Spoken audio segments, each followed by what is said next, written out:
ಎಲ್ರಿಗೂ ನಮಸ್ಕಾರ. Welcome back to my channel. ಇವತ್ತು ನಾನು ಮನೆಯಲ್ಲೇ ಪಾಪ್ಕಾರ್ನ್ನ ಮಾಡ್ತಾ ಇದ್ದೀನಿ. ನಾವು ಕಾಮನ್ ಆಗಿ ಯಾವಾಗಲೂ ಹೊರಗಡೆ ಹೋದಾಗ ಅಥವಾ ಮೂವಿಗೆ ಥಿಯೇಟರ್ಗಳಿಗೆ ಹೋದಾಗ ಜಾಸ್ತಿ ಪಾಪ್ಕಾರ್ನ್ನ ತಿಂತೀವಿ, ಅಥವಾ ಇನ್ಸ್ಟೆಂಟ್ ಪ್ಯಾಕೆಟ್ಗಳು ಸಿಗುತ್ತೆ, ಅದನ್ನ ತಗೊಬಂದು ಮನೇಲಿ ಪಾಪ್ಕಾರ್ನ್ ಮಾಡಿ ತಿಂತೀವಿ.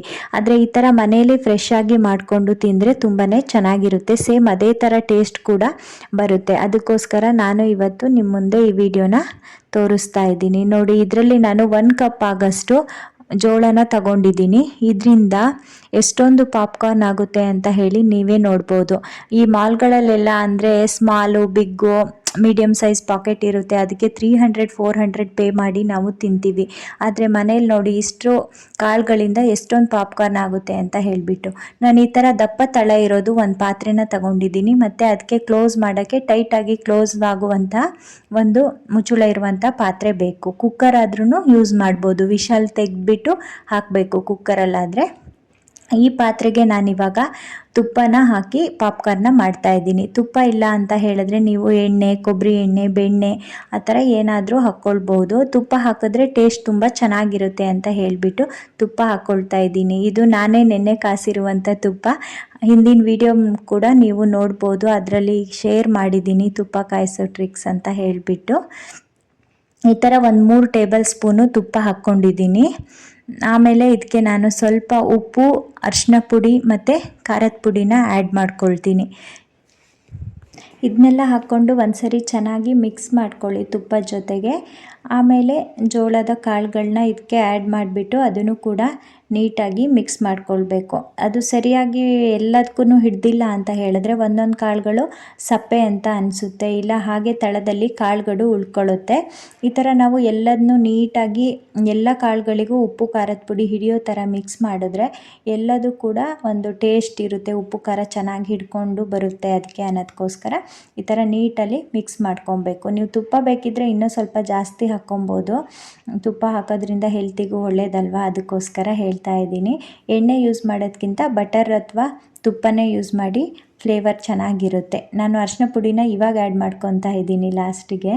ಮುಂಚೆ ಹಾಕ್ಕೊಳ್ಬೇಕಿತ್ತು, ನಾನು ಮಿಸ್ ಮಾಡ್ಕೊಂಡಿದ್ದೆ, ಅದಕ್ಕೋಸ್ಕರ ಇವಾಗ ಹಾಕ್ಕೊಂಡು ನೀಟಾಗಿ ಮಿಕ್ಸ್ ಮಾಡ್ಕೊತಾ ಇದ್ದೀನಿ. ಮಾಡಿಬಿಟ್ಟು ಈ ಥರ ಮುಚ್ಚಳನ ಕ್ಲೋಸ್ ಮಾಡಿ ಇಡ್ತಾ ಇದ್ದೀನಿ. ಫುಲ್ಲು ಸಿಮ್ಮಲ್ಲಿ ಇಡಬೇಕು ಗ್ಯಾಸ್ನ, ಜೋರಾಗಿಟ್ಟರೆ ಸುಟ್ಟು ಹೋಗುತ್ತೆ. ಗ್ಯಾಸ್ ನೋಡಿ ಫುಲ್ ಫ್ಲೇಮ್ ಕಡಿಮೆ ಮಾಡಿದ್ದೀನಿ. ಇಟ್ಟು ಸ್ವಲ್ಪ ಹೊತ್ತು ಈ ಥರ ಬಿಡಿ.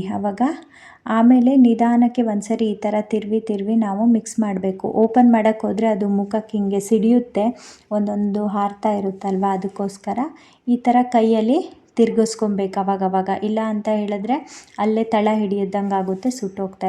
ಇವಾಗ ಒಂದೊಂದೇ ಅರಳ್ಕೊಳ್ತಾ ಇದೆ, ಫುಲ್ ಸಿಡಿಯೋಕ್ಕೆ ಸ್ಟಾರ್ಟ್ ಆಗಿದೆ. ನೋಡ್ತಾ ಇರ್ಬೋದು ನೀವೇನೆ ಹಿಂಗೆ ಸಿಡಿತಾ ಇದೆ ಅಂತ ಹೇಳಿಬಿಟ್ಟು. ನಾನು ಆವಾಗಲೇ ಹೇಳ್ದಂಗೆ ಮತ್ತೆ ಪದೇ ಇದೇ ಥರ ಮಿಕ್ಸ್ ಮಾಡ್ಕೊಳ್ತಾ ಇರಬೇಕು. ಮಿಕ್ಸ್ ಮಾಡ್ಕೊಂಡಿಲ್ಲ ಅಂತ ಹೇಳಿದ್ರೆ ಕೆಲವೊಂದು ಕಾಳುಗಳು ಹಾಗೆ ಅಡಿಯಲ್ಲಿ ಅಲ್ಲೇ ಉಳ್ಕೊಳ್ಳುತ್ತೆ, ಇನ್ನು ಕೆಲವೊಂದು ಮಾತ್ರ ಈ ಥರ ಅರಳಿರುತ್ತೆ. ಇಲ್ಲ ಅಂತಂದರೆ ಸುಟ್ಟೋಗೋ ಚಾನ್ಸಸ್ ಕೂಡ ಇರುತ್ತೆ. ಅದಕ್ಕೆ ಹೇಳ್ತಾ ಇದ್ದೀನಿ, ಸಿಲ್ವರ್ ಪಾತ್ರೆಗಳನ್ನ ಇಟ್ಕೊಳ್ಬೇಡಿ. ದಪ್ಪ ಇರೋ ಪಾತ್ರೆಗಳನ್ನ, ಆದಷ್ಟು ಸ್ಟೀಲ್ ಪಾತ್ರೆಗಳನ್ನೇ ಯೂಸ್ ಮಾಡಿ. ಯಾವ ಅಡುಗೆಗಾದ್ರೂ ಅಷ್ಟೇ ಚೆನ್ನಾಗಿ ಬರುತ್ತೆ. ನನಗೆ ಕುಕ್ ಮಾಡುವಾಗಲೇ ವಾಯ್ಸ್ ಓವರ್ ಕೊಡೋಕ್ಕೆ ಆಗೋದಿಲ್ಲ, ಯಾಕಂದರೆ ಕೆಲವೊಂದು ಟೈಮಲ್ಲಿ ಮಗಳಿರ್ತಾಳಲ್ವ, ಅವಳು ಎದ್ದಿರ್ತಾಳೆ, ಏನಾದರೂ ಗಲಾಟೆ ಮಾಡ್ತಾ ಇರ್ತಾಳೆ, ಅವಳ ಸೌಂಡೆಲ್ಲ ಕೇಳ್ತಾ ಇರುತ್ತೆ. ಅದಕ್ಕೋಸ್ಕರ ಅದನ್ನೆಲ್ಲ ಮ್ಯೂಟ್ ಮಾಡಿಬಿಟ್ಟು ಆಮೇಲೆ ನಾನು ವಾಯ್ಸ್ ಓವರ್ನ ಕೊಡ್ತಾ ಇದ್ದೀನಿ. ಈ ವಿಡಿಯೋನ ಫುಲ್ ನಾನು ಡೀಟೇಲ್ ಆಗಿ ಮಾಡ್ತಾ ಇದ್ದೀನಿ, ಯಾಕಂದರೆ ಯಾರಾದರೂ ಈ ಥರ ಪಾಪ್ಕಾರ್ನ್ ಮಾಡೋಣ ಅಂತ ಹೇಳಿ ಟ್ರೈ ಮಾಡಿದ್ರೆ ಅವ್ರಿಗೆಲ್ಲ ಯೂಸ್ಫುಲ್ ಆಗುತ್ತೆ ಅಂತ ಹೇಳಿಬಿಟ್ಟು. ಇಲ್ಲ ಸುಮ್ಮನೆ ನೋಡಿ ಬಿಡೋರ್ಗಾದರೆ ಜಸ್ಟ್ ಸ್ಕಿಪ್ ಮಾಡಿಬಿಟ್ಟು ಈ ಥರ ತೋರಿಸ್ಬೋದಾಗಿತ್ತು ಕಟ್ ಮಾಡಿಬಿಟ್ಟು. ಆದರೆ ಯಾರಾದರೂ ಮಾಡೋರಿದ್ದರೆ ಈ ಥರ ಕಂಪ್ಲೀಟಾಗಿ ಡೀಟೇಲಾಗಿ ನೀಟಾಗಿ ತೋರಿಸಿದ್ರೆ ಯೂಸ್ ಆಗುತ್ತಲ್ವ, ಅದಕ್ಕೋಸ್ಕರ ಈ ಥರ ಮಾಡ್ತಾ ಇದ್ದೀನಿ. ನೋಡಿ, ನಾನು ಹೇಳಿದೆ ಅಲ್ವಾ, 1 ಗ್ಲಾಸ್ ಕಪ್ಪಲ್ಲಿ ಅರ್ಧ ಮುಕ್ಕಾಲು ಪಾತ್ರೆ ಆಗಷ್ಟು ಪಾಪ್ಕಾರ್ನ್ ಆಗುತ್ತೆ ಅಂತ ಹೇಳಿಬಿಟ್ಟು. ಇವಾಗ ಓಪನ್ ಮಾಡಿ ಅದನ್ನು ಒಂದ್ಸರಿ ಚೆನ್ನಾಗಿ ಮಿಕ್ಸ್ ಮಾಡ್ಕೊಳ್ತಾ ಇದ್ದೀನಿ. ನೋಡಿ ಎಷ್ಟು ಪಾಪ್ಕಾರ್ನ್ ಆಗಿದೆ ಅಂತ ಹೇಳಿಬಿಟ್ಟು ನೀವೇ ನೋಡ್ಬೋದು. ಎಲ್ಲದಕ್ಕೂ ಚೆನ್ನಾಗಿ ಹಿಡ್ದಿದೆ ನೋಡಿ, ಅರಿಶಿನ ಪುಡಿ, ಉಪ್ಪು, ಖಾರ. ಈ ಥರ ಇನ್ನೊಂದು ಸರಿ ಮಿಕ್ಸ್ ಮಾಡ್ಕೊಳ್ಳಿ. ಆವಾಗ ಯಾವುದಕ್ಕಾದರೂ ಹಿಡ್ದಿಲ್ಲ ಅಂದರೆ ನೀಟಾಗಿ ಹಿಡಿಯುತ್ತೆ. ಈ ಟೈಮಲ್ಲಿ ನೋಡಿ ಎಷ್ಟು ಚೆನ್ನಾಗಿದೆ ಅಂತ ಹೇಳಿಬಿಟ್ಟು. ಚೆನ್ನಾಗಿ ಅರಳಿದೆ, ಯಾವುದು ಕೂಡ ಕಾಳುಗಳು ಹಾಗೆ ಅಡಿ ಉಳ್ಕೊಂಡಿಲ್ಲ. ತೋರಿಸ್ತೀನಿ ಇರಿ. ಒಂದು ಪಾತ್ರೆಗೆ ಇವಾಗ ಟ್ರಾನ್ಸ್ಫರ್ ಮಾಡ್ಕೊಂಬಿಟ್ಟು ಫುಲ್ ಎಲ್ಲ ಕಾಳುಗಳು ಕಂಪ್ಲೀಟಾಗಿ ಆಗಿದೆ. ಕೆಲವೊಂದು ಸಾರಿ ನಾವು ಇನ್ಸ್ಟೆಂಟ್ ಪ್ಯಾಕೆಟ್ ತಂದು ಮಾಡಿದ್ರೂ ಕೂಡ ಇಷ್ಟೊಂದು ನೀಟಾಗಿ ಬರೋದಿಲ್ಲ.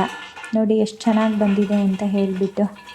ಈ ಥರ ಮಾಡಿಕೊಂಡು ನಾವು ಮನೆಯಲ್ಲೇ ತಿಂದರೆ ಎಷ್ಟೊಂದು ಚೆನ್ನಾಗಿರುತ್ತೆ ಅಲ್ವಾ, ಹೊರಗಡೆ ತೊಗೊಂಡು ಬಂದು ತಿನ್ನೋದಕ್ಕಿಂತನೂ. ನೋಡಿ ಒಂದೇ ಒಂದು ಕಾಳು ಕೂಡ ಅಡಿಗಡೆ ಉಳ್ಕೊಂಡಿಲ್ಲ, ಎಲ್ಲದೂ ನೀಟಾಗಿ ಅರಳ್ಕೊಂಡಿದೆ. ಅದಕ್ಕೆ ಹೇಳಿದ್ದು, ನಾನು ಹೇಳಿರುವಂಥ ಎಲ್ಲ ಮೆಥಡ್ನು ಫಾಲೋ ಮಾಡಿಬಿಟ್ಟು ನೀವು ಕೂಡ ಇದೇ ಥರ ಮನೇಲಿ ಆರಾಮಾಗಿ ಪಾಪ್ಕಾರ್ನ್ನ ಮಾಡ್ಕೊಬೋದು.